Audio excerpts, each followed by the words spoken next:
I've been asked to give you some input on kind of a methodology, or maybe rather how should we think about planning today, and how can we plan for future mobility. And much of my research in the past years has been actually about the negotiation of top-down and bottom-up approaches to urbanism. The premise being the simple realization that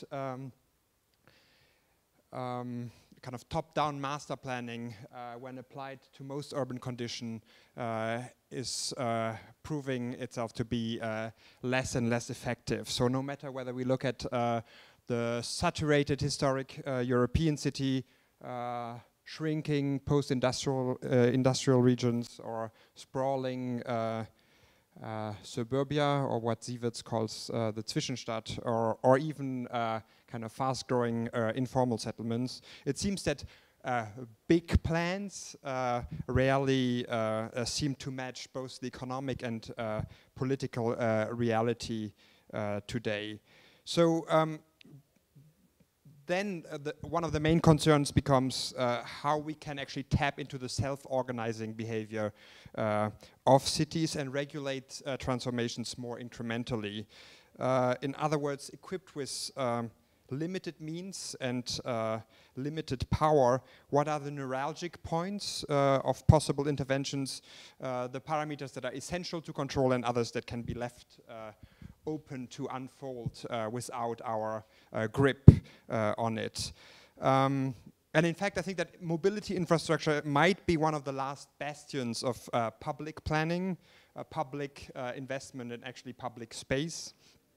And even here, I actually fear that especially the so-called smart cities initiatives and the so-called shared economy actually begin to infringe on that that idea of public infrastructure being something essentially collective. And this is something that we might discuss at the end if there's an interest in that question. But based on this kind of brief assessment, I would like to highlight basically two challenges that we as a design professional face.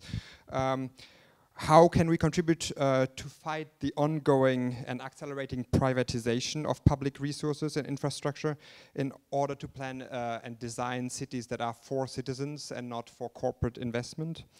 And secondly, how can we overcome a technocratic approach to infrastructural design, and this includes mobility, and reconceptualize infrastructure as something that is essentially collective?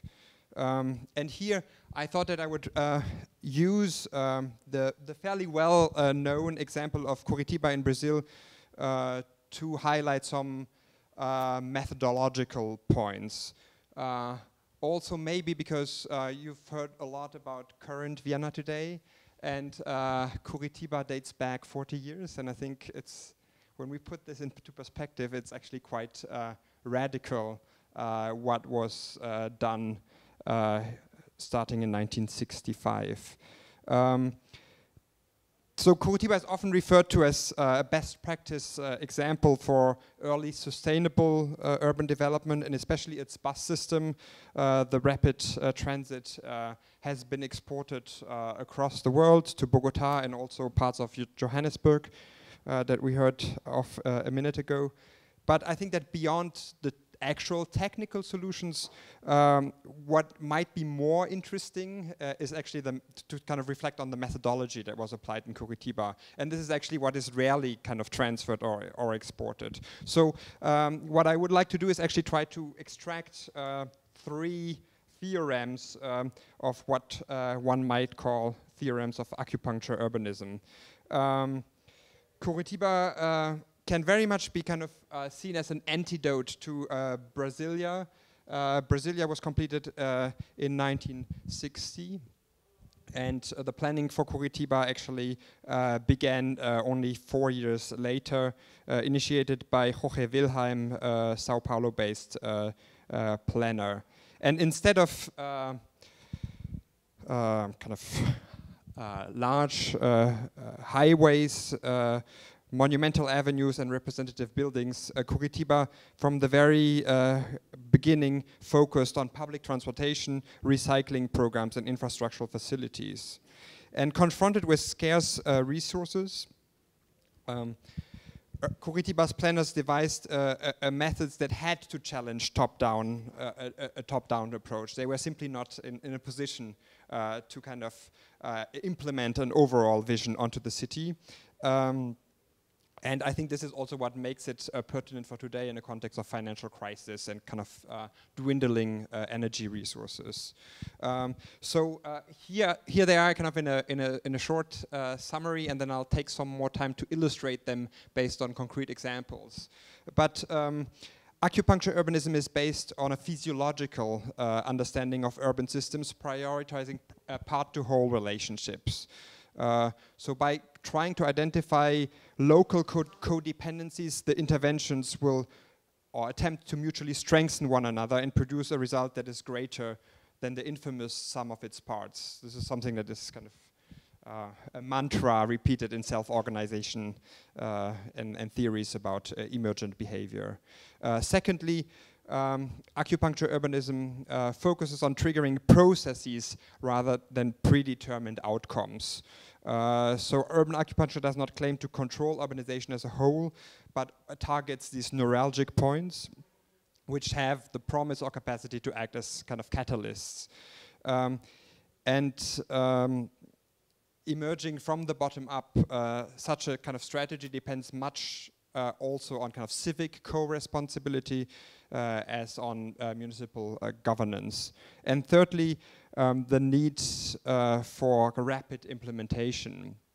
And this is something that a couple of, I think, interventions today also kind of stressed, is that only actual measures can produce immediate effects and allow for early evaluation and feedback. This is something I think that we challenge, is that planning takes too long for people to actually get a feeling of what it is about, and therefore I think that testing things in real life temporarily is essential, and this is something that Jaime Lerner, the longtime mayor of Curitiba, kind of sensed already in the early 70s.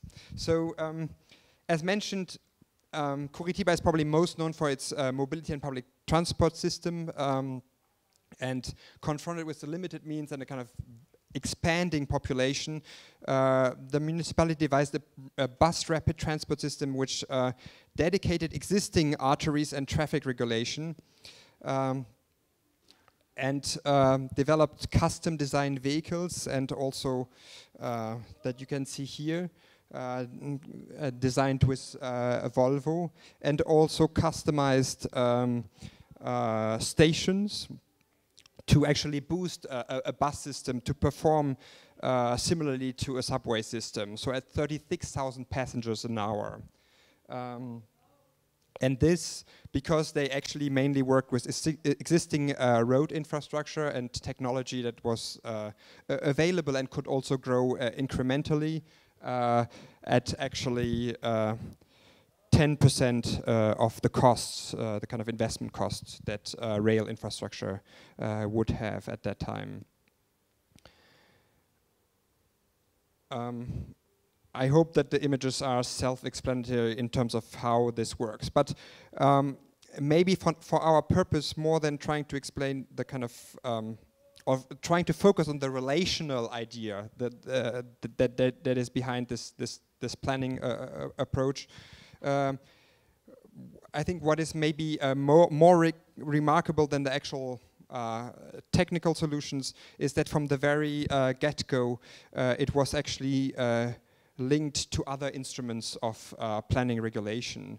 So the zoning and land use regulation was passed, allowing only for high building density in streets served by the main public transportation lines, and accordingly the urban silhouette began to mirror the modal split, as you can see here, but maybe even more explicitly on this aerial shot.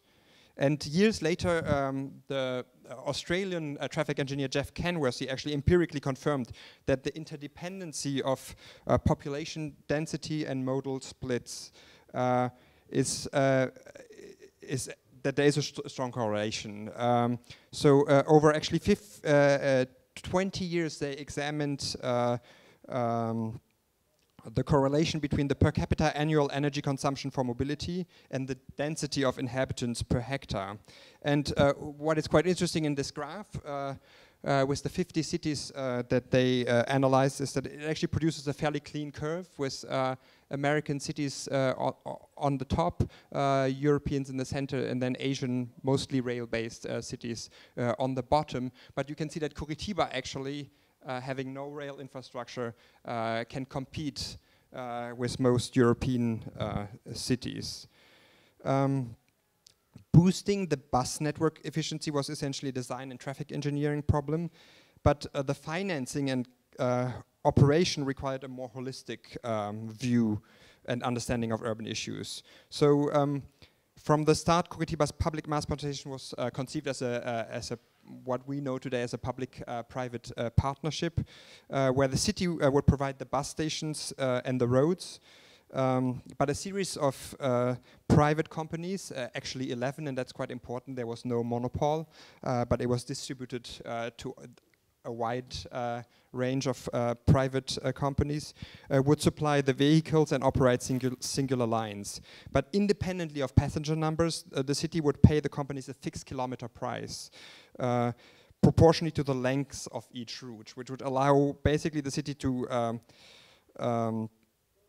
earn the passengers' fares and be able to compensate both less frequented routes and subsidize remote locations while providing equal service to all inhabitants. And I think this setup diminished, on the one hand, private companies' risk, so they knew what they would earn from the get-go, but more importantly, the city would actually be the beneficiary from the income that might be generated and could then kind of reinvest it with an increasing success of the public transportation system. So this created this also famous positive feedback loops that are essential in a kind of emergent system in kind of natural science. But maybe another important example of this synergies or this relational thinking is how then the city began to link the public transportation to the solid waste management program. Like many South American cities, Curitiba was facing a significant amount of squats or informal settlements that would settle in areas such as hillsides and floodplains that are also difficult to access with garbage trucks. And so they actually set up a whole series of garbage collection points, Cambio Verde, where trucks could access them. And they would exchange a kind of sorted garbage, organic and inorganic waste that citizens would bring against bus tokens. So thus they would actually trade something that didn't cost anything to the city and encourage or improve mobility and improve also the ability to earn money and at the same time implement a kind of a garbage or waste management system that was essentially based on the citizens' participation and less so on infrastructure. And this actually brings me to the second point that I would like to highlight, the focus on processes rather than final outcome. The bulk of investments for implementing this recycling program, and again we're talking about the 70s, just as kind of a reference, the grüne Punkt, the green point was introduced in Germany in the late 80s. The bulk of the investment was actually put into educational projects in schools. And the rationale here was fairly simple. in order to create a kind of a civic awareness, this was the best point to kind of reach population. So children were actually given toys in exchange for recycled or sorted plastic, and they would return home explaining to their parents the kind of promise or potential of kind of recycling. And so again, the municipality had targeted mostly kind of a process of how to kind of diffuse or broadcast an idea that then could actually reach a kind of a sustainable critical mass. And maybe just to keep it short, the third point, or kind of a method that was applied in the early 70s was one of realizing that maybe most of these measures that the city were taking would not be palpable enough for its citizens. And so Jaime Lerner soon realized that he actually had to kind of make a showcase and create a kind of palpable experience. Thus, in 1972, 1 year after taking office, before that he had been the kind of head of this planning authority, on a Friday evening, he started the kind of a lightning transformation of the historic city inner city streets into pedestrian zones, focusing on 6 inner blocks. In 72 hours, they transformed the kind of these streets into a pedestrian zone. And here I quote him, he says, "Being a weak mayor, if I start to do it and take too long, everyone could stop me through juridical demand. But I had to make a message that Curitiba should be for city. Curitiba should be a city for people, not for cars. And so, within days, impressed by the increase in their business, the once protesting shop owners were demanding an extension of the traffic-free zone that encompasses about 15 blocks today." Now, all of us who have at least are based in Vienna and have lived through the whole debate about the Maria-Hilfer-Straße, I think it's quite interesting to see how much in the end we also depend on kind of political determination and not just on smart technology and new apps.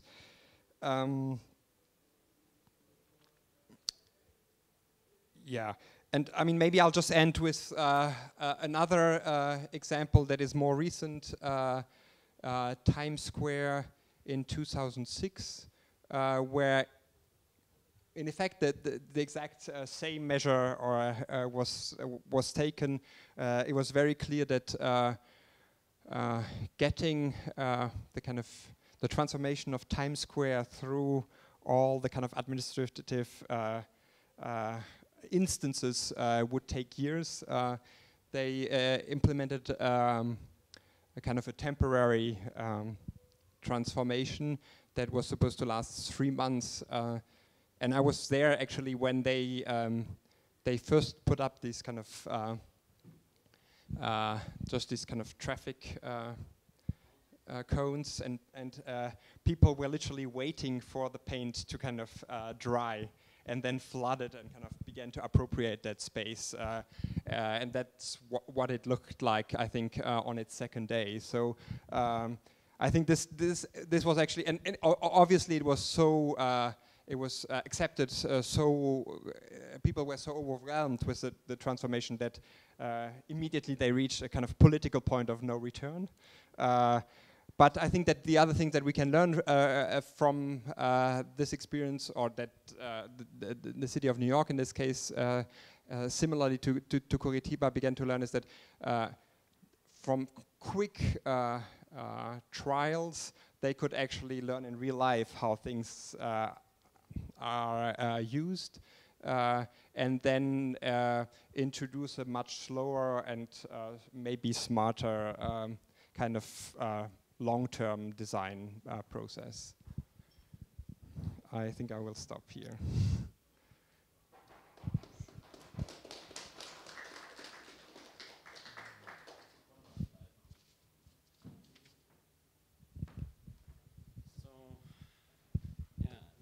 Thank you, Stefan. I think we are done with the speaker inputs now for today. Is there a question directly to Stefan in regards to acupunctural systems? Is there because I would have a question while you're still digesting. I mean, how could you, if you would be the mayor now in Vienna, how would you make such an acupunctural approach happen in Vienna? I mean, like, or what would you do with the case of Curitiba in your experience, and maybe even New York? What would be a radical leadership choice in Vienna? I mean, so I think that based on this idea of relational thinking, I think the most radical thing that one could do today in Vienna, and that should happen, is restructure the Magistratsabteilungen so that they actually are not compartmentalized in distinct areas of expertise that often are also in competing camps. So I think that the fact that the planning and the housing departments are actually in different hands is a fundamental flaw in actually kind of integrated planning in Vienna. So I mean, this is of course not a kind of acupunctural intervention. It's a kind of probably impossible and long-term aim, but it's something that is not being discussed. Maybe it is important to see that, to, for example, evaluate what's happening at the what's happened at the Marie-Hilfer-Straße. That you could definitely, you know, put in a kind of genealogy of Curitiba, Times Square, and now Marie-Hilfer-Straße. But I think that actually, although I think it's great that you know, it's being transformed, I think that I see it mostly as again a kind of a project that is responding to political pressure of the Green Party having to have their kind of showcase before the upcoming new election. I think that, you know, one should have asked, or we should have asked ourselves as Viennese whether this is where we want to put our money. Is it really to kind of beautify a kind of shopping street that is already fairly working, that is the kind of most urgent intervention that Vienna needed at its very center? Or aren't there actually other neighborhoods that are actually much more in need of infrastructural and kind of also design attention to make a difference? So if the idea of acupuncture is that we look at simply what is the amount of energy and money we put in a place and the resulting effects, I think that probably within the Gürtel there is very little work to do in Vienna, and we should focus much more on other peripheral areas. So the 10th district is maybe a good place to work. Yeah, take Stefan's word for it. Did meanwhile a question come up? Because, by the way, I liked your top-down, bottom-up analogies in your first slide. The acupunctural top-down, bottom-up was quite graphic, and it was good. Yeah, I think, do you know each other? No. It's Hans-Martin Neumann, one of our other speakers. He's an expert on the interrelationship between urban form, energy, and mobility. So very brief. Today, but yes, I am. Thanks. Well, just maybe one question. One could also argue, of course, that acupunctural urbanism is, well, an indicator for maybe a weak state. How do you differentiate between, or what makes a difference between, so to say, an attitude coming out of a weak position, yeah, and an urban design intervention attitude coming out of a stronger position? Or how would you differentiate between successful and not so successful projects? I'm not sure how I can link your two. I'm not sure if I understand the relation of your first question and second, but I mean, I would say that Two things, yeah. In a way, I would hope or wish that a paradigm shift in how we think about planning would come or out of a city like Vienna that is still in a strong position. I think that in a European context, the welfare state in Austria is fairly intact, although, you know, on the long term, I do not believe that we are immune to changes.